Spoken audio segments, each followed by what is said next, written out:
გამარჯობათ, მე ვარ ბაბუკა. Ამ ვიდეოში გასწავლით თუ როგორ დავაყენოთ საიტზე ქართული კლავიატურა. ანუ როგორც ხედავთ, ახლა საიტზე იწერება ინგლისური ასოებით, ხოლო როდესაც ამას გავაკეთებ, დაიწერება ქართული ასოებით, ანუ ასე. პირველ რიგში ჩვენ და გადმოვწეროთ არქივი, რომელსაც მე ვიდეოს მოვაყოლებ. ეს არქივი. ეს არქივი. და ამოვაარქივებთ ამას. არქივებული მოხსნა უკვე და ავტვირთოთ ჩვენი საიტის FTP-ზე. შევიდეთ ფაილ მენეჯერში, აქ ავტვირთავთ ამ ორ ფაილს. მე ესენი ავტვირთული მაქვს, ამიტომ მეორედ აღარ ავტვირთავ. შევიდეთ ჩვენ უправление დიზაინამ, ანუ საიტის დიზაინს მართვა.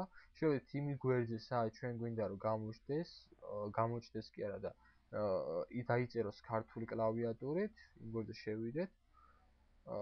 ამასობაში სამშაბათ გავხსნათ ეს კოდ ტექსტური ფაილი და ჩავსვათ head და head tag-ებს შორის.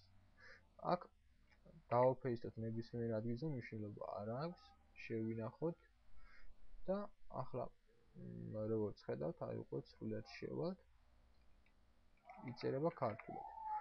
სულ ეს იყო, ამით ეს ვიდეო გაკვეთილი დამთავრებულია. მე ვარ ბობუკა, შემოდით საიტზე bobuka.tk, ან მომწერეთ ჩემს my videos გვერდზე და მე ყველანაირად ვეცდები დაგეხმაროთ თქვენ. ნახვამდის მომავალ შეხვედრაზე.